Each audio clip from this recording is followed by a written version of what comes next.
నమస్తే అండి జగదీష్ రెడ్డి గారు. నమస్తే రోజా గారు. ఎలా ఉన్నారు? గుడ్. సో స్ట్రైట్ అవే పాయింట్లోకి వచ్చేస్తాను. ఓకే. ఈ మధ్య కాలంలో చూస్తే ఎందుకు జగదీష్ రెడ్డి సొంత పార్టీలో అలాగే పక్క పార్టీలో వాళ్ళకు కూడా టార్గెట్ అయినట్టుగా కనిపిస్తూ ఉంది. ప్రతిపక్షం అంటే తప్పకుండా టార్గెట్ చేస్తుంది, ఎందుకంటే ప్రతిపక్షంతో రాజీ లేని పోరాటం చేస్తున్నాం కాబట్టి సహజంగానే వాళ్ళు కూడా నన్ను టార్గెట్ చేస్తారు, అందులో సందేహం ఏం లేదు. ప్రత్యేకించి రాష్ట్ర ప్రభుత్వం ఏ అంశాలు అయితే ఫెయిల్ అవుతుందో దాన్ని ఎండగట్టడంలో నేను కూడా ముందు వరుసలో ఉన్నా కాబట్టి సహజంగానే వాళ్ళు కూడా మమ్మల్ని టార్గెట్ చేస్తారు. చెప్పడానికి వాళ్ళ దగ్గర విషయం లేని వాళ్ళు మనుషుల్ని వ్యక్తిగతంగా టార్గెట్లు చేస్తారు, మనుషుల భౌతిక రూపాల మీద టార్గెట్లు చేస్తారు. ఇది చాలా కాలం నుంచి జరుగుతుంది ఇక్కడ ఆంధ్రప్రదేశ్లో. ఆనాడు కేసీఆర్ గారు తెలంగాణ ఉద్యమం అని చెప్పి బయట రాగానే కేసీఆర్ గారి మీద కూడా అట్లా చేసినారు. ఆ తర్వాత కేటీఆర్ గారి పైన కావచ్చు, హరీష్ రావు గారి పైన కావచ్చు, ఇట్లా రకరకాలుగా ఈ మనుషుల యొక్క రూపాలపైన ఇతర వాటిపైన ప్రచారాలు చేయడం అనేది ఇక్కడ సాధారణమైపోయింది. ఎందుకంటే వాళ్ళు ఇచ్చిన హామీలను నెరవేర్చడంలో విఫలమైనరు. కనీసం గతంలో మేము ఇచ్చిన పరిపాలన కూడా సరిగా అందించే పరిస్థితుల్లో లేరు. మేము వేసే ప్రశ్నలకు సమాధానాలు లేవు వాళ్ళ దగ్గర. అటువంటి సందర్భంలో సహజంగానే ఇటువంటివి వస్తాయి. దాంట్లో భాగంగానే వచ్చినాయి తప్ప దీంట్లో పెద్ద ప్రత్యేకత ఏమీ లేదు. అంటే మీరు ఎక్కడైతే హామీలు అమలు చేయడంలో ప్రభుత్వం ఫెయిల్ అవుతుందో ప్రజల కోసం మీరు మాట్లాడుతుంటే, మీ గళం ఎత్తుతుంటే మిమ్మల్ని అణిచివేయడం కోసం ప్రభుత్వం ఈ రకంగా పర్సనల్గా టార్గెట్ చేస్తోంది అనుకోవచ్చా?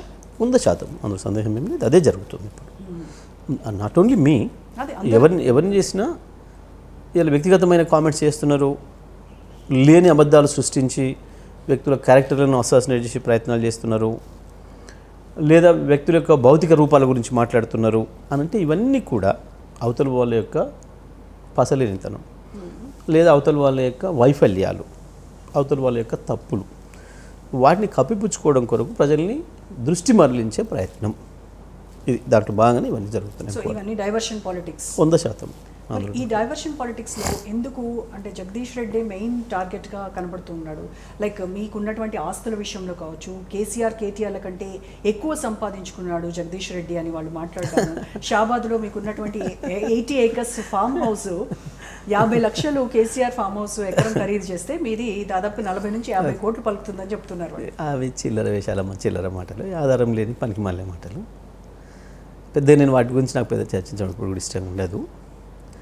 ఎందుకు అనంటే ఇవాళ నా మీద మాట్లాడుతున్న వాళ్ళు ఎవరు కూడా నాకంటే ముందు తరంలో కానీ ఇంకా పై తరంలో కానీ ఎప్పుడు కూడా వాళ్ళు మాకంటే ముందున్న వాళ్ళు ఏం కారు వాస్తవానికి. బట్ నాకు ఏం మాట్లాడడం ఇష్టం ఉండదు, ఎందుకంటే నాకు ఆస్తులతోని డబ్బులతోని మనుషులు విలువ కట్టడం ఇష్టం లేదు. ఎప్పుడు కూడా చేయను నేను. నాకు చిన్ననాటి నుంచి కూడా, నాకు జ్ఞానం వచ్చిన నాటి నుంచి కూడా అటువంటి నాకు నచ్చవు. కాబట్టి నేను దాంట్లోకి వెళ్ళాను. ఇంత ఉంది అంత లేదు, లేకంటే మీకంటే ముందే నాకు చాలా ఉండే అనే మాటలు నేను ఎప్పుడు కూడా చెప్పాను, మాట్లాడాను. నేను ఇంతకుముందే చెప్పినట్టు అసలు విషయాన్ని ఇవాళ నల్గొండ జిల్లా నాశనం అవుతుంది, వ్యవసాయ రంగం పూర్తి నిర్లక్ష్యానికి గురైంది. నేను దాని మీద మాట్లాడుతున్నా, దాని మీద సమాధానం లేదు. ఇవాళ కాళేశ్వరం మండబెట్టిరు, నల్గొండ నిండబెట్టినరు, తెలంగాణ నిండబెడుతున్నారు. నేను దాని మీద మాట్లాడుతున్నా. ఇవాళ సాగర్లో మీరు చూసినారు, బ్రహ్మాండంగా మంత్రులు పోటీపడి హెలికాప్టర్ తీసుకొని ఉరికి నీళ్ళని లేపి పులిచింతలకు పంపిరు, అంచి సముద్రం పాలు చేస్తున్నారు 100 టీఎంసీలు. కానీ అదే మన నల్గొండ జిల్లాలో రైతులు మాకు నీళ్లు లేవు అని చెప్పి ఏ కృష్ణ చేత నీళ్ళు పోతున్నాయో ఆ కృష్ణ పరివాహక ప్రాంతంలోనే ధర్నాలు చేస్తున్నారు, ఆందోళన చేస్తున్నారు. నేను గా విషయాన్ని మాట్లాడుతున్నాను. అక్కడ వాళ్ళకి ఆన్సర్ లేదు, వాళ్ళ ఫెయిల్యూర్, అది ఇద్దరు మంత్రుల ఫెయిల్యూర్. కాబట్టి ఇటువంటి చిల్లర మాటలు మాట్లాడుతున్నారు. అంటే కాళేశ్వరంలో అవినీతి జరగలేదు అని మీరు గట్టిగా నమ్ముతున్నారు? 100%. ఒక పైసకు కూడా ఇక్కడ అవినీతి జరగలేదు.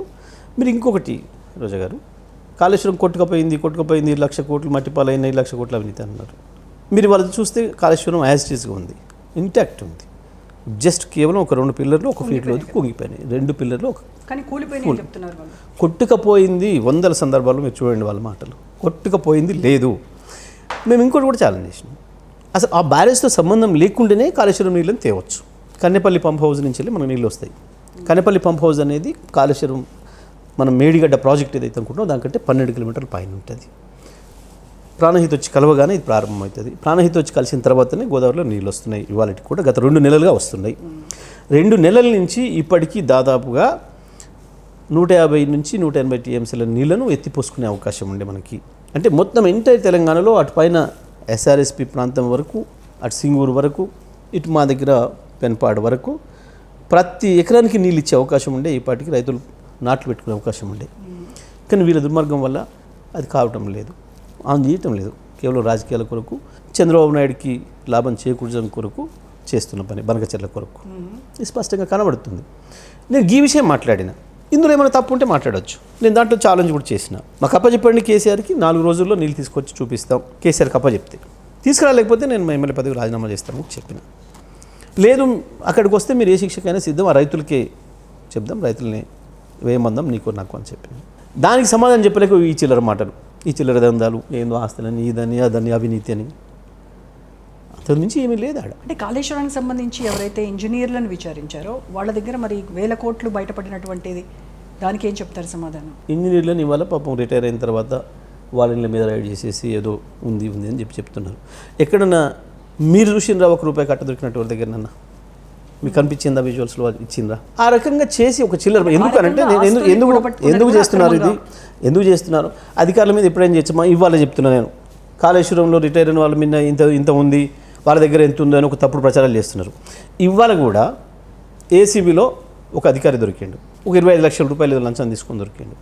మరి ఏసీబీలో ఒక చిన్న జిల్లా స్థాయి అధికారి 50 లక్షలు తీసుకొని దొరికితే, 25 లక్షలు తీసుకొని దొరికితే, మరి మంత్రిని 25 కోట్లు తీసుకొని ఉండాలి, ముఖ్యమంత్రి 250 కోట్లు తీసుకొని ఉండాలి కదా వాళ్ళకి నిజమైతే.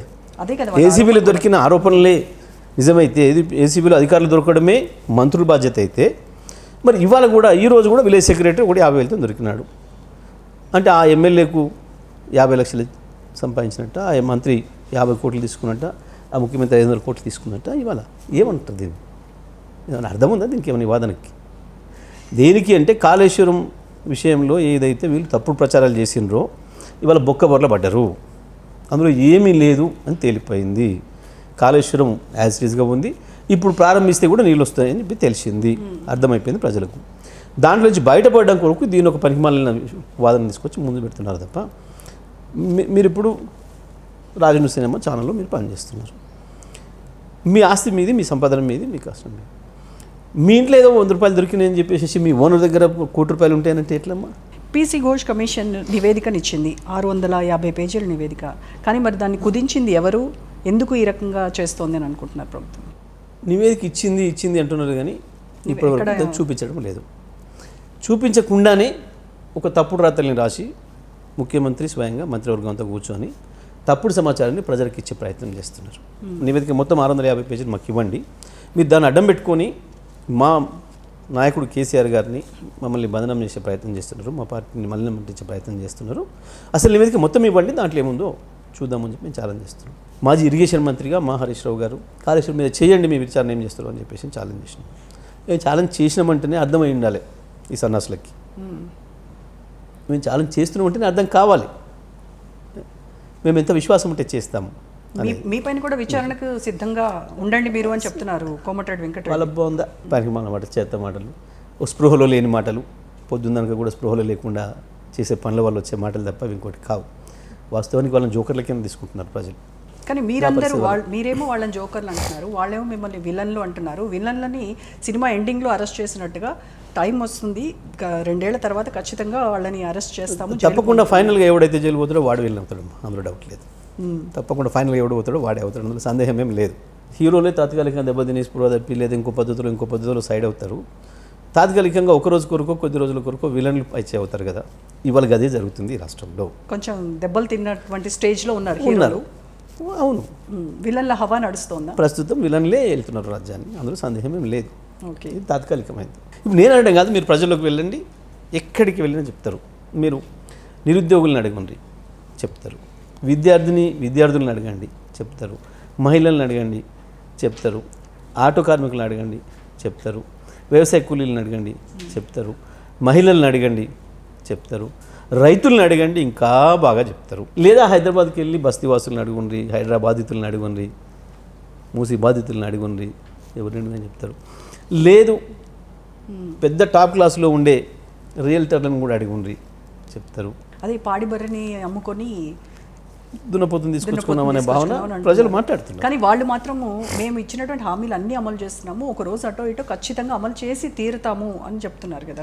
కానీ వాళ్ళు చేయకపోవడానికి రీజన్ ఏంటి అంటే, గత ప్రభుత్వం చేసినటువంటి అవినీతితో ఖజానా ఖాళీ అయిపోయింది, అందుకోసమే మేము లేట్ అవుతోంది మా హామీలు అమలు చేయడం అని. సింపుల్ ఇంకొకటి వాళ్ళ అజ్ఞానాన్ని వాళ్ళ మూర్ఖత్వాన్ని బయట పెట్టుకుంటున్నారు వాళ్ళే ఏమని మేము ఏదో లంక మిందలు అంటూ ఉన్నాయనుకొని వచ్చినాం. ఇది దోపిడి దొంగలు కనుక ఇంట్లోకి వస్తే కష్టపడి హౌస్ బ్రేక్ చేసి ఏదో పద్ధతిలో ఇంట్లోకి వచ్చిన తర్వాత ఆ ఇంట్లో ఏం దొరకకపోతే ఎట్లా డిసప్పాయింట్ అవుతారో ఆ పద్ధతుల్లో వీళ్ళు వాళ్ళ కొన్ని సందర్భాల్లో ఈ దోపిడి దొంగల ప్రవర్తన ఎట్లుంటుందంటే ఆ ఇంట్లోకి వస్తే ఏం దొరకలేదనుకోండి ఆ ఇంట్లో ఇంత మలినం వేసిపోతారు. దోసుకోవడానికి ఎక్కడ స్కోప్ లేకుండా చేసిండు కేసీఆర్ గారు. అన్నీ ఎక్కడికక్కడ ప్రజలకు ఎట్లా చెందాలనో ఒక రూపాయి కూడా అవినీతికి అవస్కారం లేకుండా ఎట్లా చేరుకోవాలనో హైదరాబాద్లో బయలుదేరిన ప్రతి రూపాయి చక్కగా నేరుగా వాళ్ళ అకౌంట్లోకి పోవడానికి ఏర్పాట్లు చేసిపోయాడు సిస్టమ్స్ అన్నీ. అక్కడ వాళ్ళకి బాధ అవుతుంది, పైసలు దొబ్బడానికి అవకాశం లేకుండా చేసిండు మాకు అన్న బాధ అవుతుంది. ఆ బాధ నుంచి ఇటువంటి పనికి మళ్ళీ మాటలు మాట్లాడుతున్నారు. కానీ ఇవాళనే నిన్నే జరిగింది కదమ్మా పార్లమెంట్లో స్వయంగా వాళ్ళ మిత్రుడు బీజేపీ ఎంపీ వేసిన ప్రశ్నకు కేంద్ర మంత్రిగా స్పష్టంగా చెప్పారు. తెలంగాణ రాష్ట్రం ఏర్పడే నాటికి 70,000 కోట్ల అప్పు ఉండే, 1,50,000 కోట్ల ఆస్తి ఉంది. కేసీఆర్ గారు దిగిపోయే నాటికి అది 3.5 లక్షల కోట్ల అప్పు అయింది, 4.5 లక్షల కోట్లకు పైగా ఆస్తి అయింది. ఎంతైతే అప్పు తెచ్చినామో అంతమందం ఆస్తి నిర్మాణం చేసినాం అని స్పష్టంగా కనపడ్డది. ఇంకొకటి కూడా ఆ రోజుకి తెలంగాణ ఆదాయం సంవత్సరం ఆదాయం 60,000 కోట్లు. మొన్న మేము వీళ్ళకి అప్పచెప్పే నాటికి 2.5 లక్షల కోట్లు. ఇది లాభం చేసినట్ట నష్టం చేసినట్టమ్మా? ఇంత స్పష్టంగా ఉన్నాయి కదా లెక్కలు, వాళ్ళు చెప్తున్న లెక్కలే కదా. శాసనసభలో పెడుతున్నప్పుడు బడ్జెట్ పెడుతున్నప్పుడు అవాళ 80,000 కోట్ల బడ్జెట్, ఇవాళ 3 లక్షల కోట్ల బడ్జెట్. కానీ వాళ్ళు చెప్తున్న లెక్కలకి మీరు చెప్తున్న లెక్కలకి ఎక్కడ పొంతన కుదరదు. ప్రజల్లో ఒక కన్ఫ్యూజన్ నేను చెప్పి వాళ్ళు చెప్పి కాదు కదా, మాకు స్వయంగా కేంద్రం చెప్పింది కదా. కేంద్రం చెప్పింది, బట్ అయిపోయి కేంద్ర ప్రభుత్వం పార్లమెంట్లో అబద్ధం చెప్పొద్దా? బయట చెత్తబాగుడు ఎంతైనా బాగొచ్చు ఎవడైనా. ఒక చట్టసభలోకి పోయినప్పుడు లెక్కలు తప్పు చేయడానికి వీలు లేదు, అథెంటిసిటీ ఉంటుంది ఖచ్చితంగా. ఇక ఇప్పుడు దీంట్లో ఇక మా వాదన వాళ్ళ వాదనకి అర్థం ఏముందమ్మా? ఇంకా అసలు అవసరం ఏముంది? ఇంకా రాష్ట్రాన్ని కొల్లగొట్టి ఖజానా ఖాళీ చేసి, అది కూడా గురువుని మించినటువంటి శిష్యుడు జగదీష్ రెడ్డి, ఆయన దోపిడీకి పరాకాష్ట అయితే ఇంకొక మెట్టు ఎక్కువే ఉన్నారు అని చెప్పేసి. కానివ్వండి, సంతోషమే లేదు. కానీ మా జిల్లా ప్రజలు అయితే నవ్వుకుంటారు వీళ్ళని చూసి, వీళ్ళ జోకులను చూసి. వీళ్ళు సినిమా సీరియస్గా నడుస్తున్నప్పుడు మధ్యలో అప్పుడప్పుడు ఆడవేడుపు కొరకు జోకర్లు అందిస్తారు. అట్లా వీళ్ళు కూడా ఈ మా కోమటిరెడ్డి వెంకరెడ్డి కావచ్చు, వాళ్ళ బ్రదర్స్ కావచ్చు, వీళ్ళొకరిద్దరు దాంట్లో కమేడియన్ల పాత్ర వీళ్ళది. వాళ్ళ మాటలకి విలువేముంటుందమ్మా? సింపుల్, మీరు చూసినారు, మీకు కూడా తెలుసు. గతంలో ఇదే ముఖ్యమంత్రిని పట్టుకొని 25 కోట్లు పెట్టుకొని కొచ్చుకున్నాడు మన పిసిసి పదవి. వాటి కింద మేము ఎందుకు పనిచేస్తాం, మేము ఉండం అని మాట్లాడిన వాళ్ళు ఇవాళ ఏం మాట్లాడుతున్నాడు? వాళ్ళ మాటలకి విలువేముంటుందమ్మా? సింపుల్, మీరు చూసినారు, మీకు కూడా తెలుసు. గతంలో ఇదే ముఖ్యమంత్రిని పట్టుకొని 25 కోట్లు పెట్టుకొని కొచ్చుకున్నాడు మన పిసిసి పదవి. వాటి కింద మేము ఎందుకు పనిచేస్తాం, మేము ఉండం అని మాట్లాడిన వాళ్ళు ఇవాళ ఏం మాట్లాడుతున్నాడు? ముఖ్యమంత్రి గారు మీరు ఇంకా 10 ఏళ్ళు మళ్ళీ కూడా మరి ముఖ్యమంత్రి కావాలని నేను పూజలు చేస్తున్నా. ఎందుకంటే సిగ్గుమాలిన మాట ఇంకోటి ఉంటుంది. గింత ఆత్మాభిమానం లేకుండా గింతగానో ఆత్మని చంపుకొని బతికే మనుషులు ఉంటారు ఎక్కడైనా. ఏ పనికి మళ్ళీ వాళ్ళ జోకర్ల కింద తీసుకుంటా నేను అంతే. కేసీఆర్ గారితో జగదీష్ రెడ్డికి ఉన్నటువంటి సంబంధం ఏంటి అంటే ఏం చెప్తారు? అంటే గురు శిష్యుల సంబంధమేనా? మరికొందరేమో కొంతమంది ఏమో గురు శిష్యుల సంబంధం వాళ్ళది అంటారు, ఇంకొందరేమో విస్కీ సోడా సంబంధం వాళ్ళది అని అంటారు. అసలు ఆ స్థాయి పదవులకు పనికిరాని వాళ్ళు, పనికిరాని వాళ్ళు ఆ చిల్లర మాటలు మాట్లాడచ్చు అట్లా ఎవరైనా. నేను కూడా అనటానికి మాట చెప్తున్నాను, నాకు ఇష్టం లేదన్నాను. కానీ నేను ఏం జరుగుతుంది? నేను నా ఇంటికి వస్తే మా అన్నయ్యనైనా మా నాయనైనా మా నా ఫాదర్నైనా నేను గౌరవిస్తా, వాళ్ళకి నేను సర్వీస్ చేస్తా. ఆయన కూడా నా అన్న ఒకవేళ చేయాల్సి వస్తే, మీ నాన్న నువ్వు మంత్రి అయినా కాబట్టి మీ నాన్న అరే పోరా అని బయటకు వెళ్ళి కొట్టేస్తావా? లేకపోతే మీ నాన్న నాకు మంచి పట్టుకురా పోరా అంటావా? వాళ్ళ సంస్కారం గది కావచ్చు. అయితే అటువంటి సంస్కారం ఉన్న వేదవలే ఇటువంటి మాటలు మాట్లాడతారు. మరి సొంత పార్టీలో కేసీఆర్ కూతురు కవితకు మీకు ఉన్నటువంటి వైరం ఏంటి? ఎందుకు మిమ్మల్ని టార్గెట్ చేసి మాట్లాడుతున్నారు? వాస్తవానికి ఆమెకు నాకు వైరం ఏం లేదు, పెద్దగా ఆమె గురించి ఎక్కువసేపు మాట్లాడుకునే పని కూడా లేదమ్మా. ఎందుకంటే వారు చేసే కామెంట్స్ మీద నేను ఆ రోజే ఆన్సర్ ఇచ్చేసేసిన, దట్స్ ఎండ్ అంతే. ఎందుకంటే ఆ విషయం పెద్ద చర్చ చేసిన అక్కడ కూడా ఏం లేదు. అంటే ప్రతి విమర్శలకి ఫుల్ స్టాప్ పడ్డట్టే అంతే కదా. ఆమె ఎందుకు మాట్లాడిందో తొందరపడి మాట్లాడింది. బట్ నేను విఘ్నతతోనే మా నాయకుడి కూతురు కాబట్టి గౌరవంగానే నేను చేయాల్సిన ఆన్సర్ ఇచ్చేసిన, అయిపోయింది. That's all. ఆమె ఎందుకు తొందరపడిందో ఆమె ఆలోచన చేసుకోవాలి. ఒక రోజు కాకపోతే ఒక రోజు ఆమె రియలైజ్ కావాలి. అంటే పార్టీలో క్రమశిక్షణ చర్యలు ఖచ్చితంగా కవితపై తీసుకోవాలనేటువంటి డిమాండ్లు వస్తున్నాయి అని ఒక టాక్ నడుస్తోంది. అఫ్ కోర్స్ చూద్దాం. మీరు ఎప్పుడైనా డిస్కస్ చేశారా కేసీఆర్ గారితో ఇప్పుడు ఉన్నటువంటి ఇప్పుడు కూడా నేను చెప్పింది కూడా అదే. మీలాగనే నన్ను కొంతమంది రిపోర్టర్స్ అడిగినారు, మీరు చాలా కలుస్తున్నారు సార్ని, మీరు ఎప్పుడైనా ఇది వచ్చిందా అన్నప్పుడు ఒక సెకండ్ కూడా చర్చ రాలేదు. మీరు ఇంతసేపు ఏదైతే సమయం తీసుకున్నారో ప్రశ్న అడగడానికి ఈ సమయం కూడా వృధా, అక్కడ అంత కూడా రాలేదు అని చెప్పిన నేను. ఇందులో ఏమన్నా తప్పు ఉందా, ఏమన్నా ఆరోపణ ఉందా, జరిగింది చెప్పిన. అంటే చర్చకు రానంత ఇంపార్టెన్స్ కూడా లేదన్నటువంటి మనిషి అని. మరి నేనేం చేయను దానికి, చర్చ చేయకపోతే నేనేం చేయను, అది నా తప్పు కాదు కదా. చర్చ జరిగింది, చాలా పెద్ద ఎత్తున రోజు అదే చర్చ చేస్తున్నాను నేను అని చెప్పాలనా, ఏం చెప్పాలని నాకు అర్థం కాలేదు. ఇక్కడ నేను ఉన్నది చెప్పిన. పార్టీ క్రమశిక్షణ గల సైనికుడిగా నేను ఏం మాట్లాడాలో అదే మాట్లాడినా. నేను ఎవరి మీద ఆరోపణ చేయలేదు, నేను ఎవరిని తక్కువ చేసి మాట్లాడలేదు, ఎవరిని ఎక్కువ చేసి మాట్లాడలేదు. కేసీఆర్ దేవుడు కానీ ఆయన చుట్టూ మాత్రం దెయ్యాలు ఉన్నాయి అని చెప్పారు. నేను పెద్ద ఎవరు ఆ దెయ్యాలు అని నేను పెద్ద పట్టించుకున్న విషయాలు ఇంకా అవి పెద్దగా ఉపయోగపడే విషయాలు కావు. ఈ టైంకి పార్టీకి అవసరమైన విషయాలు కూడా కావు. అది అన్న వాళ్ళని అడగాలి మీరు. వాస్తవానికి ఎవరైతే అన్నారో వాళ్ళని అడగాలి, కానీ వేరే వాళ్ళని అడిగితే ఏం లాభం. సో పెద్ద ఇంపార్టెన్స్ అయితే ఇవ్వట్లేదు, సారి ఇవ్వలేదు కాబట్టి నేను ఇవ్వను అంతే. త్వరలోనే బీఆర్ఎస్ పార్టీని బీజేపీలో విలీనం చేసేటువంటి ప్రక్రియ కొనసాగుతుందని ఆవిడే స్వయంగా చెప్పారు. అంటే మీ పార్టీ చాలా కాలం నుంచి జరుగుతున్నాం, చాలా కాలం నుంచి ఇట్లే మాట్లాడుతున్నారు. మేము అట్లనే ఎదుగుతున్నాం, మేము ఆ బీజేపీని అట్లనే ఇక్కడ రానియకుండా అడ్డుకుంటున్నాం, కొనసాగుతుంది. కాబట్టి ఈ వాదనకి పసలేదు, ఇది ఆధారం లేదు, దీనికి పసలేదు. అంటే కాంగ్రెస్ కూడా ఒక అవకాశం ఇచ్చినట్టు అయిందేమో. ఈ ప్రతిదానికి కూడా బీఆర్ఎస్ బీజేపీ దొందే ఆ రెండు ఒకటే, లోపాయికారి ఒప్పందం జరిగింది అనేది వాళ్ళకి ఒక అవకాశంగా మారింది. కానీ బీజేపీ కాంగ్రెస్ ఎట్లా కలిసి పనిచేస్తున్నాయో ఈ రాష్ట్రంలో మీరు అందరూ కూడా చూస్తున్నారు. ముఖ్యమంత్రి మాట్లాడిన దానికి, ముఖ్యమంత్రి మీద మేము ఏదైనా ఆరోపణ చేస్తే వెంటనే బండి సంజయ్, రఘునందన్ రావుతో సహా అనేక మంది బీజేపీ ఎంపీలు రిస్క్లోకి వస్తున్నారు. ముఖ్యమంత్రి పైన ఈగ వాలినా వాళ్ళు సహించేటట్లు లేరు, కనబడుతుంది. అన్నిటికీ మించి మీకు ఇంకొక విషయం చెప్తాను నేను. ఇవాళ వాళ్ళిద్దరూ జాతీయ పార్టీలు, ఢిల్లీలో సీటు కొరకు పోటీపడే పార్టీలు, మేము కాదు. ఈ రాష్ట్రంలో మేము అధికారంలో ఉన్నప్పుడు వాళ్ళైనా ఆరోపణలు చేయొచ్చు, వీళ్ళైనా ఆరోపణలు చేయొచ్చు, వాళ్ళు ఆ సీటు కొరకు ప్రయత్నం చేస్తారు. కాబట్టి మేము అధికారం కోల్పోయి 20 నెలలు దాటింది. వాస్తవానికి ఇవాళ బీజేపీ ఎవరి మీద పెట్టాలమ్మా దాటి? కాంగ్రెస్ మీద పెట్టాలి కదా. కాంగ్రెస్ ప్రభుత్వం పైన విమర్శలు చేయాలి కదా. మేము లేమని, కేసీఆర్ అంతర్ధానం అయిపోయిందని, అసలు ఆ పార్టీ మట్లే కలిసిపోయిందని, లేనే లేదు అని చెప్పి మీరే ప్రచారం చేస్తున్న పార్టీ మీదనే ఎందుకు మాట్లాడుతున్నారు మీరిద్దరు కలిసి? ఇవి ఒకటే పద్ధతిలో ఉంటుంది చూడండి. ముఖ్యమంత్రి ఏం మాట్లాడతాడో అదే పదాలని బండి సంజయ్ మాట్లాడతాడు, బండి సంజయ్ ఏం మాట్లాడతాడో అదే పదాలని ముఖ్యమంత్రి మాట్లాడతాడు. ఇద్దరు కలిసి ఇప్పటికీ కేసీఆర్ మీదనే దాడి చేస్తున్నారు. అంటే దీని అర్థం వాళ్ళిద్దరు ఒకటిగా ఉన్నట్టా, మేము ఉన్నట్టా? సింపుల్ కదా, ఇంతమంది అర్థం కాదమ్మ. వాళ్ళిద్దరూ ఒక్కటయ్యి ప్రధాన ప్రత్యర్థి పైన పోరాటం చేస్తున్నారు అని కూడా అనుకోవచ్చు కదా. ఎస్, కరెక్ట్ మాట్లాడండి. ఇప్పటికి కూడా కేసీఆరే ఇద్దరికి ప్రధానమైన ప్రత్యర్థి, బీఆర్ఎస్ పార్టీనే బలమైన పార్టీ, ఇది వాస్తవం. ఓకే, కాబట్టి ఇద్దరికి ప్రత్యామ్నాయం మేమే తప్ప మాకెవడు మిత్రుడు లేడు. నిన్న బండి సంజయ్ ఏం మాట్లాడతాడు? మీరు రేవంత్ రెడ్డికి టీఆర్ఎస్ చీకటి ఒప్పందాలు చేసుకున్నారు, అందుకే కేసీఆర్ని అరెస్ట్ చేస్తలేడు, అర్జెంటుగా మాకు అప్పచెప్తే మేము తీసుకుపోయి జైలు పెడతాం అని మాట్లాడింది కదా మొన్న. ఆయన కోపం ఏంది, ఆయన అసహనం ఏంది? రేవంత్ రెడ్డి ఇంకా అణచివేత చర్యలు చేయాల్సి ఉండే, ఇంకా ఎక్కువ కేసులు పెట్టాల్సి ఉండే అనేది ఆయన భావన. ఆయనకు ఆనందమే కోపం వస్తుంది రేవంత్ మీద. రేవంత్ ఇచ్చిన హామీలను అమలు చేయట్లేడు కాబట్టి కోపం వస్తలే. రేవంత్ రైతు బంధు రుణమాఫీ అమలు చేయలేదు కాబట్టి కోపం వస్తలే బండి సంజయ్కి. మహిళలకు 2500 ఇస్తారని ఎగ్గొట్టింది కాబట్టి విమర్శ చేస్తలే బండి సంజయ్. యువకులకు ఉద్యోగాలు ఇస్తా అని చెప్పి నిరుద్యోగులకు మోసం చేసింది కాబట్టి బండి సంజయ్కి కోపం వస్తలే. మహిళలకు 2500 ఎగ్గొట్టినందుకు ఆవేశం వస్తలే. ఆటో కార్మికులకు 12,000 ఎగ్గొట్టేందుకు ఆవేశం వస్తలే. వ్యవసాయ కూలీలకు 12,000 ఎగ్గొట్టేందుకు ఆవేశం వస్తలే.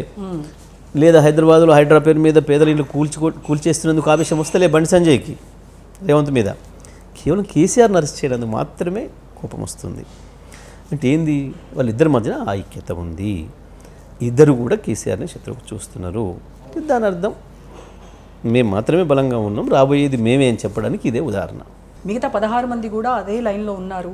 ఇక ఆ తర్వాత విలీనమే 2/3 ఎలాగో వచ్చేస్తారు కాబట్టి అనేది వాళ్ళ, అంటే వాళ్ళు ఇక్కడ వాళ్ళు ఇట్లా బతుకుతున్నారు. కానీ ప్రజలు మా వైపు ఉన్నారు అనే విషయాన్ని వాళ్ళు ఇద్దరు ఒప్పుకుంటున్నారు. ఇద్దరు కలిసి మా మీద దాడి చేస్తున్నారు అంటేనే ప్రజలు మా వైపు ఉన్నారు అని అర్థం. గతంలో అట్లా చాలామంది చేర్చుకున్నారు. భారతదేశంలో పార్టీలు మార్పించుకోవడము, పార్టీలను చేర్చుకోవడము, విలీనాలు చేసుకోవడం అనేది అతను మొదలు కాలే. భారత రాజ్యాంగాన్ని ఏదైనా సవరణలు చేసిండ్రు, మార్పులు తెచ్చిండ్రు, రాజ్యాంగాన్ని నిర్మాణం చేసిండ్రు అంటే వాళ్ళు ఇద్దరే బాధ్యులు. మేము దాంట్లో పాత్రదారులం కాదు. కాంగ్రెస్ బీజేపీ ఇద్దరే ఇప్పటివరకు ఈ దేశానికి రాజ్యాంగ సవరణ తెచ్చిన వాళ్ళు, ఇటువంటి చట్టాలు తెచ్చిన వాళ్ళు వాళ్ళే, తెచ్చింది వాళ్ళే, దాన్ని అతిక్రమించింది వాళ్ళే. రాత్రులకు రాత్రులు ప్రభుత్వాన్ని మార్చేసిండ్రు. ఈరోజు సాయంత్రం వరకు కాంగ్రెస్ ముఖ్యమంత్రిగా ఉన్న ఆయన రేపు తెల్లారి వరకే బీజేపీ ముఖ్యమంత్రి అయిపోయాడు. ఆశ్చర్యంగా ఇవన్నీ చేస్తుంది వాళ్ళే. వాళ్ళు మీరు పార్టీ ఫిరాయింపులు ప్రోత్సహించారు, మీరు కూడా కండువా కప్పారు. 100% మేము కాదంటం లేదు. నేను ఏమంటున్నా, దానికి ఆయుధులు వాళ్ళే, వాళ్ళు చూపించిన తోవలోనే అందరు నడిచింది. ఈ దేశంలో ఏ పార్టీ ఇంకొక పార్టీ నుంచి చేర్చుకోకుండా ఉంది చెప్పండి? ఒక పార్టీ పేరు చెప్పండి.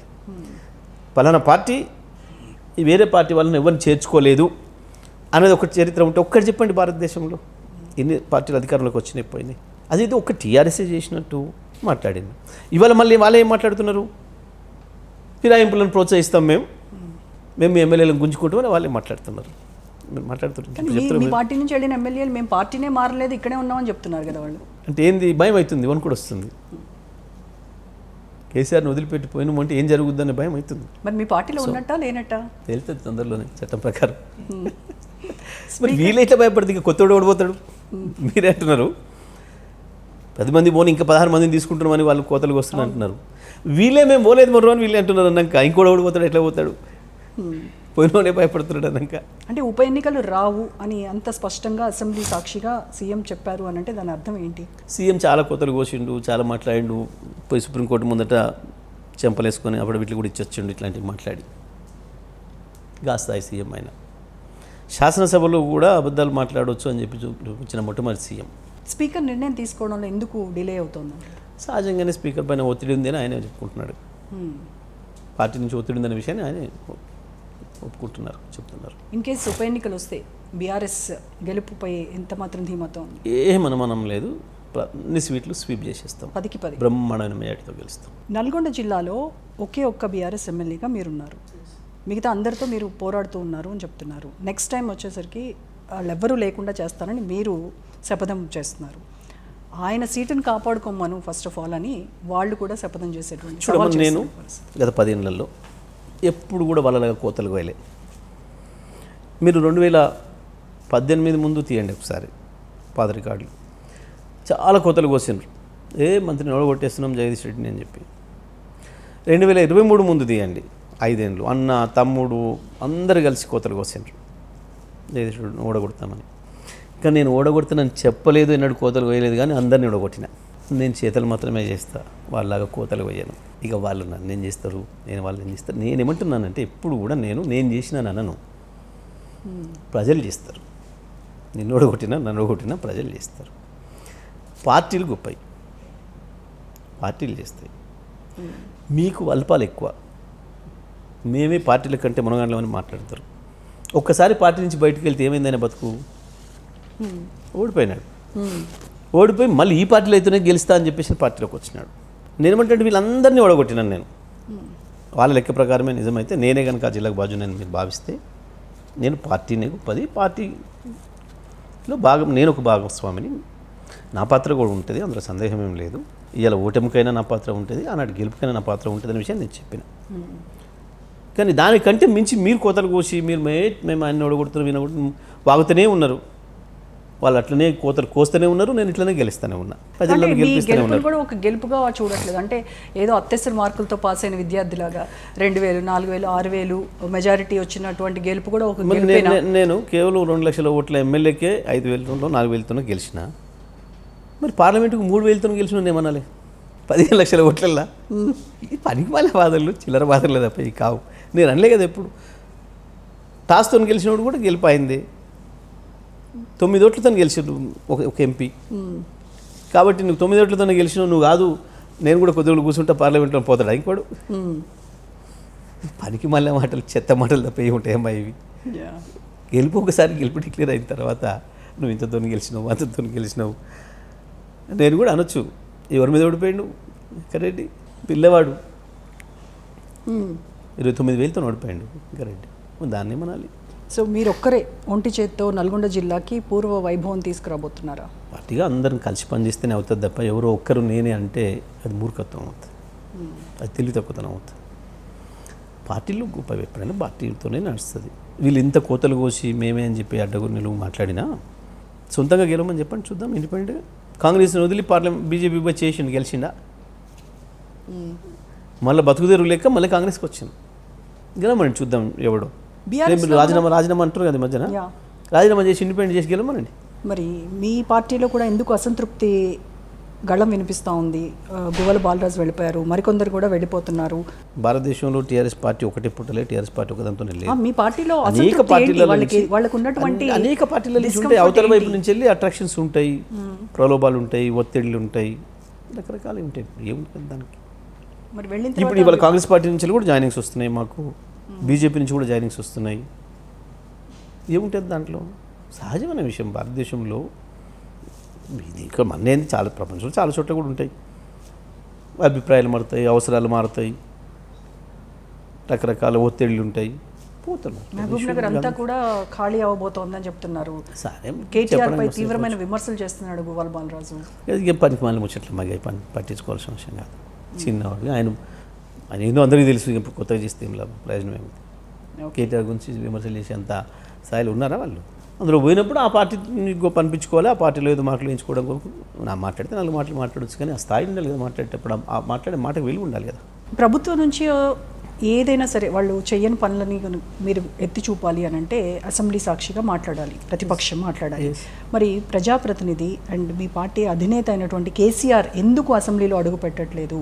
ఎందుకు ఆయన ఊరికనే ఎందుకు జీతం ఇస్తున్నాం, ఎందుకు తీసుకుంటున్నారు ఆయన అనేది అడుగుతూ ఉన్నారు. ఎందుకు ఆయన అసెంబ్లీకి వచ్చి ప్రజా సమస్యలపై మాట్లాడొచ్చు కదా? మమ్మల్ని చూసే భయపడి సస్పెండ్ చేస్తున్నారు. ఇక కేసీఆర్ కావాలన్నా వాళ్ళకి, వీళ్ళ చక్కదనానికి, వీళ్ళ స్థాయికి కేసీఆర్ ఎక్కడ, కేసీఆర్ స్థాయి ఎక్కడ, ఆయన ఆలోచనలు ఎక్కడ? ఈ పనికి మళ్ళీ వీళ్ళు మాకు సమాధానం చెప్పడానికే సోయలేదు, మాకు సమాధానం చెప్పడానికే లేదు కదా. మమ్మల్ని ఎదుర్కొనే సత్తా లేకనే మాకు మైక్ ఇవ్వడానికి భయపడుతున్నారు. మమ్మల్ని సస్పెండ్ చేసేసి పంపించే స్థాయిలో ఉన్నారు వీళ్ళు. కేసీఆర్ ఎప్పుడు ఎట్లా మాట్లాడాలో, కేసీఆర్ ప్రజలకు ఎప్పుడేం సందేశం ఇవ్వాలో బ్రహ్మాండంగా ఇస్తారు. కేసీఆర్ ఒక్క పిలిపిస్తే ఏం జరిగింది? మొన్న ఎట్లా వచ్చారు లక్షలాది మంది ప్రజలు? ఇవ్వాల్సిన సందేశం ఇచ్చిండు కదా. ఎందుకు అనంటే కేసీఆర్ ఒక ఆలోచన ఉన్న నాయకుడు. ఈ ప్రభుత్వం కొత్తగా వచ్చిన ప్రభుత్వం, వీళ్ళంతా కొత్త వాళ్ళు, సమయం ఇద్దాము అని చెప్పిండు. సమయం ఇద్దాం, కుదురుకొని ఇద్దాం, పని చేయనిద్దాం, చేయనియండి అని చెప్పిండు. అందుకనే ఓపిక పట్టిండు.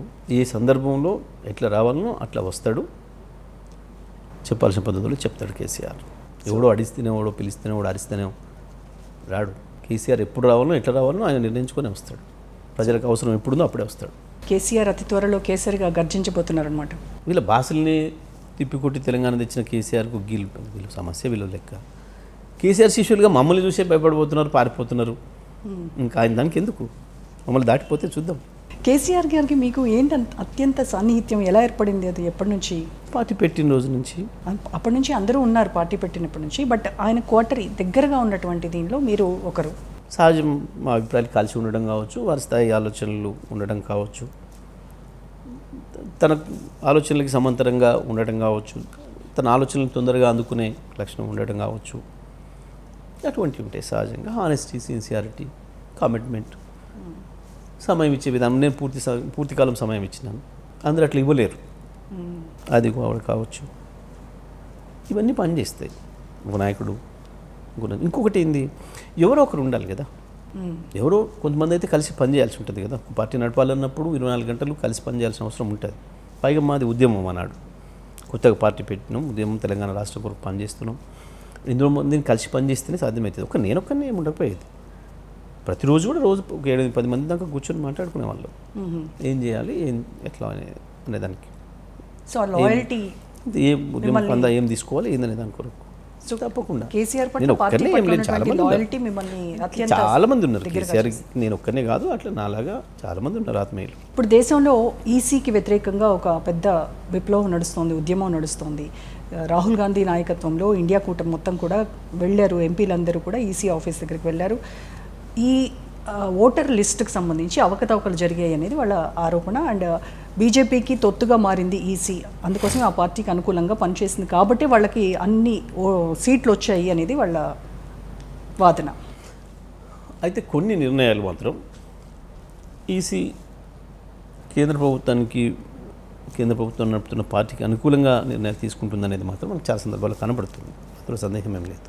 అయితే ఓటర్ జాబితాలకు సంబంధించి మొన్న బీహార్లో ఏదైతే ఓట్లు తీసేస్తున్నారో అది పెద్ద సమస్యగా వచ్చింది. దాదాపు లక్షలాది 65 లక్షల తీసేసింది ఓట్లు కాబట్టి వచ్చింది. అయితే మరి నిన్న కర్ణాటకలో కూడా మరి వచ్చి ఏదో ఒకే ఓటర్లు 2 చోట్ల 3 చోట్ల ఉన్నాయని చెప్పి చూపించే ప్రయత్నం చేసినారు. దాన్ని మనం అంత సీరియస్ తీసుకోవడానికి అవకాశం లేదు. ఎందుకంటే మన దగ్గర కూడా మనం చూస్తాం కొన్ని చోట్ల ఒకరు ఇల్లు మారిపోయినప్పుడు అర్బన్లో పాతింటి కార్డు ఉంటుంది, కొత్తింటికి పోయిన తర్వాత వచ్చిన వాళ్ళు ఎన్యూమరేటర్ రాసుకొని పోతున్నారు, కనబడుతున్నాయి మనకు, అక్కడక్కడ కనబడుతున్నాయి, వాస్తవమే.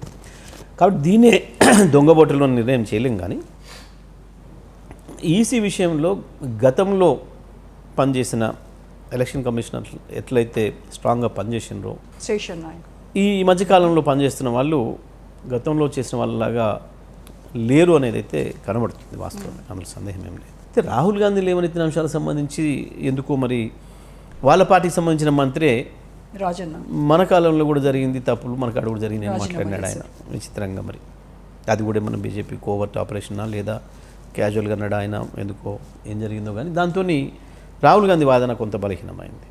ఇప్పుడు వాస్తవానికి ఈ ఎలక్ట్రానిక్ ఓటింగ్ సిస్టమ్ను ప్రవేశపెట్టింది కాంగ్రెస్ పార్టీని. కానీ ఇప్పుడు వాళ్ళే మళ్ళీ వద్దు బ్యాలెట్లు కావాలని అడుగుతున్నారు. కేటీఆర్ కూడా సో అయితే బ్యాలెట్ నేను అక్కడే చెప్తున్నాను నేను, ఎందుకంటే ఈ కాలంలో మనం చూసినాం ఎటువంటి దాన్ని కూడా హ్యాక్ చేస్తున్నారు, దాన్ని రకరకాల పద్ధతుల్లో ఎలక్ట్రానిక్స్ని మిస్యూజ్ చేస్తున్నారు, కమ్యూనికేషన్ ఐటీని. మరి ఇటువంటి సందర్భంలో నిజమే చేస్తే చేసే అవకాశాలు కూడా ఉంటాయేమో. కాబట్టి బ్యాలెట్ అనేది అది నమ్మకమైంది కాబట్టి మన చేతితో చేసేది కాబట్టి చేస్తే మంచిదే అనుమానాలు పోతాయి. ఐటీ కేంద్రం ప్రపంచానికి అనుకున్న అమెరికాలో కూడా బ్యాలెట్ సిస్టమే ఉన్నట్టు మనకు తెలుసు. ఎందుకంటే వాళ్ళకి తెలిసే కావచ్చు, అది మార్చేయచ్చు అవకాశం ఉంది అని తెలిసే కావచ్చు, వాళ్ళు అటు తప్పు జరగకుండా ఉండడానికి చేసినట్టున్నారు. కాబట్టి బ్యాలెట్ తీస్తే మంచిదే, తప్పేం లేదు. ఎందుకంటే అనుమానాలు ఉండవు. సో ప్రజలు ఎవరికి వేయదలుచుకుంటే వాళ్ళకే వేస్తారు. ఎవరు కూడా ఆరోపణలు చేసే పని లేదు, నేను ఓడిపోవడానికి కారణం ఆ బాక్స్ అని చెప్పి అనుమానించే పని లేదు.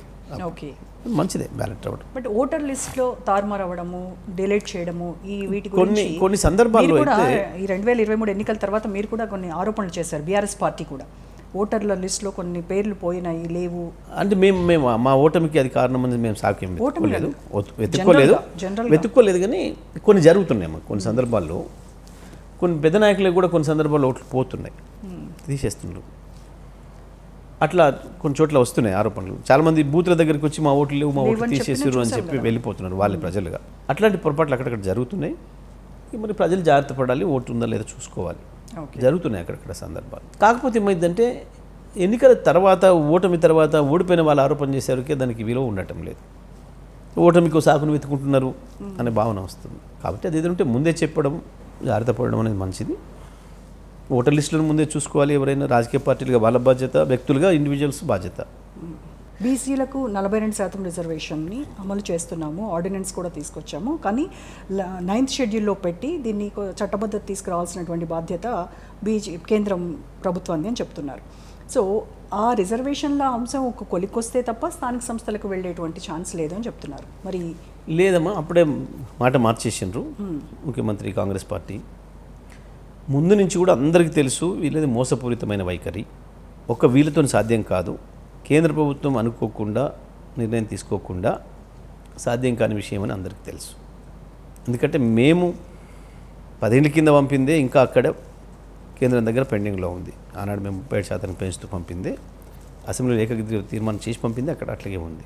దాని విషయంలో ఇప్పుడు ప్రభుత్వం చర్య తీసుకోలేదు కేంద్రం.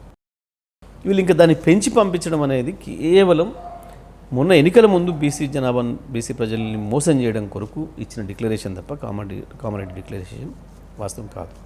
వీళ్ళకి చిత్తశుద్ధి లేదు అని చెప్పడానికి కేవలం ఇది ఒకటే కాదు. అదే డిక్లరేషన్లో ప్రతి సంవత్సరం 20,000 కోట్లు బీసీల కొరకు ప్రత్యేకమైన బడ్జెట్ పెడతా అన్నాడు. ఇది ఈయన చేతులదే కదా, పెట్టలే. ఓ సంవత్సరం 3,000 కోట్లు అన్నాడు, ఒకసారి 4,000 కోట్లు అన్నాడు, అది కూడా ఇంత రిలీజ్ చేయలేదు, మోసం చేసి. ఓబీసీ ప్రత్యేకమైన శాఖ పెడతా మినిస్ట్రీ అన్నాడు, పెట్టలే. ఈయన చేతులు ఉన్నాయి, కేంద్రం మీద బదనం తర్వాత విషయం. ఈయన చేతులున్నాయి కూడా ఈయన చేయలే. అంటే చాలా స్పష్టంగా తెలిసి ఓట్ల కొరకే మోసం చేసి ఇచ్చిన హామీ తప్ప ఇంకోటి కాదు. ఆర్డినెన్స్ అయినా ఇంకొకటైనా ఆఖరికి జంతర్ మంతర్ దగ్గర వీళ్ళేసిన డ్రామాలైనా అన్నీ మోసం చేయడం కొరకు, ఓట్ల కొరకు ఇచ్చిన నాటకాలు తప్ప ఇంకోటి కావు. మీరు చూసిండ్రు అక్కడ పోయి కూర్చొని ఈయన గంట కూర్చున్నట్టు లేచేటో బయటకు వెళ్ళిపోయాడు. ఉపన్యాసం ఇచ్చేటప్పుడు మంచిగా తినొచ్చు, ఉపన్యాసం ఇచ్చేటప్పుడు ఏమి ఇచ్చాడు, మేము ఉపవాసం ఉండి పొద్దుంచుడు ఉన్నాం అందరం, కేంద్రం మమ్మల్ని పట్టించుకోవట్లేదు అన్నాడు. కానీ మంచిగా అందరికీ బాక్సులు అందరినీ తింటూనే ఉన్నారు వారు మాట్లాడుతున్న సమయంలోనే. వీళ్ళ చిత్తశుద్ధి. తినటాన్ని వద్దంటలే, నేను తప్పడతలే. కానీ నువ్వు మాట్లాడే మాటకి చేసే పనికి తేడా ఉంటే ప్రజలు చూస్తారు కదా, నవ్వుకుంటారు కదా. ఇలా ఎంత గొప్ప నాయకత్వం అంటే, రాహుల్ గాంధీ అక్కడనే ఉన్నాడు, పక్కన ఖార్గే గారు అక్కడనే ఉన్నాడు, ప్రియాంక గారు అక్కడనే ఉంది, ఆ పక్కనే ఉంది, వాళ్ళ ఇంట్లో నుంచి చూస్తే కనబడుతుంది వేదిక, కనీసం వేదిక దగ్గర రాలేదు. వస్తారని చెప్పారు. ప్రజలు కలిసి ఏమనుకోవాలి, ప్రజలు వీళ్ళ చిత్తశుద్ధిని ఆనే డిక్లేర్ చేసేసింది. ఏమని, ఇప్పుడు కాదు, మా రాహుల్ గాంధీ ప్రధానమంత్రి అయిన తర్వాతనే అవుతుంది ఇది అని చెప్పి డిక్లేర్ చేసేసిండు అక్కడ. మోడీని గద్దె దించి ఈ దేశ ప్రజలు ఏమనుకోవాలి, ఇప్పుడు మనం ఎవరం బతుకున్న వాళ్ళం ఇక చూడలేమని అనుకోవాలి. ఆఖరికి పాపం వాళ్ళు కొట్లాడి ఇంకొక అన్న సంపాదించుకుందామని ఆలోచన కూడా లేకుండా చేయాలి. రాహుల్ గాంధీ ప్రధాని అవ్వడంటారా? ఆయనకి ఇచ్చిన అవకాశాన్నే కాదనుకున్నాడు, ఆనాడే తీసుకోలేకపోయాడు. ఇక మళ్ళీ ప్రజలు ఏమని ఇవ్వాలి, 2 సార్లు ఇచ్చారు అవకాశం, ఇస్తే కూడా తీసుకోలేదు. ఇక అటువంటి ఆయనకి మళ్ళీ ఏమని ఇస్తారు? సో బీసీల విషయంలో చాలా క్లియర్గా చెప్పి మరీ మోసం చేసింది కాంగ్రెస్ పార్టీ తప్ప ఇంకోటి కాదు. అందులో బీజేపీ పాత్ర ఉంది, అందులో వాళ్ళ పాత్ర ఉంది, సందేహం లేదు. ఎందుకంటే వాళ్ళిద్దరే బాధ్యులు జాతీయ పార్టీలుగా. కానీ బీసీలు మేమెంతో మాకంతా అనేటువంటి నినాదంతో వాళ్ళు వస్తున్నారు. మళ్ళీ దీనిలో ముస్లింలను యాడ్ చేయడం వల్ల అసలైన ఈ బీసీ సామాజిక వర్గానికి అన్యాయం జరుగుతోంది. కాబట్టి ఆ ముస్లింలను పక్కకు పెడితే మేము దీన్ని ఖచ్చితంగా 9th షెడ్యూల్ పెట్టడానికి ముందుకు వస్తామని వీళ్ళు చెప్తున్నారు కదా. అది అర్థం లేని వాదన. బండి సంజయ్ ఇంకొని మాట్లాడినా జ్ఞానం లేకుండా మాట్లాడే మాట. ఎందుకంటే వాళ్ళ బీజేపీ పాలిత రాష్ట్రాల్లోనే ఆల్రెడీ ఈ పద్ధతిలో అమలవుతుంది. ముస్లిమ్స్లో కూడా ఒక వర్గం ఏదైతే ఉందో, వెనుకబడిన వర్గం, అది బీసీలలోనే ఉంది. వాళ్ళు ఆ పేరు మీద రిజర్వేషన్లు పొందుతున్నారు వాళ్ళ రాష్ట్రాలకు. ఇది అర్ధరహితమైన వాదన తప్ప ఇంకోటి కాదు. ఇది అయితే ఆయనకు జ్ఞానం లేకపోవడం అయి ఉండాలి, లేదా తెలిసి అబద్ధం అనే ప్రయత్నం చేసి ఉండాలి తప్ప ఇంకోటి కాదు. సో మీ ముందున్న ఫస్ట్ టాస్క్ ఏంటి అని అంటే, ఈ రీసెంట్ టైమ్స్లో జూబ్లీ హిల్స్ ఉప ఎన్నిక, దానికి ఎలా సంసిద్ధమవుతున్నారు? తప్పకుండా జూబ్లీ హిల్స్ ప్రజలు గతంలో కూడా టీఆర్ఎస్ని గెలిపించారు, బీఆర్ఎస్ని ఇప్పుడు కూడా బీఆర్ఎస్ని గెలిపిస్తారు, అందులో సందేహం ఏం లేదు. మాకు సానుకూలంగానే ఉంది. పైగా ఈ ప్రభుత్వం వ్యతిరేక ప్రభుత్వంగా ముద్ర వేసుకుంది, స్పష్టంగా కనబడుతుంది. హైదరాబాద్లో వీళ్ళు వచ్చిన తర్వాత చేసిన ఒక మంచి పని కూడా లేదు, ఉన్నదాన్ని నాశనం చేసారు తప్ప. హైడ్రా పేరు మీద, మూసి పేరు మీద ఇనుక్కులు కొట్టే పని చేసినారు. ఇలా మనం ట్రాఫిక్ నిర్వహణ చూస్తున్నాం, వరదల నిర్వహణ చూస్తున్నాం. పాపం మంత్రులు రెయిన్ వాటర్ కలిసింది కాబట్టి వరదలు వచ్చినాయని మంత్రులు చెప్తున్నారు. ఒక ఆయన వాటర్ నీళ్ళు కలిసింది కాబట్టి శ్రీశైలం కూలిపోయిందని ఒక ఆయన చెప్పిండు. రెయిన్ వాటర్ కలిసినాయి కాబట్టి వరదలు పెద్దగా అయిపోయినాయని ఇంకో మంత్రి చెప్పిండు. వీళ్ళ జ్ఞానాన్ని హైదరాబాద్ ప్రజలు చూసి తిలకిస్తున్నారు. కాబట్టి ఈ టైంలో తప్పకుండా ప్రజలకు కేసీఆర్ గుర్తొస్తున్నాడు, కేసీఆర్ కావాలని కోరుకుంటారు. కాబట్టి జూబ్లీ హిల్స్లో కూడా తప్పకుండా బీఆర్ఎస్ పార్టీని ఆశీర్వదిస్తారు. Thank you so much Jagadish Reddy గారు. Thank you.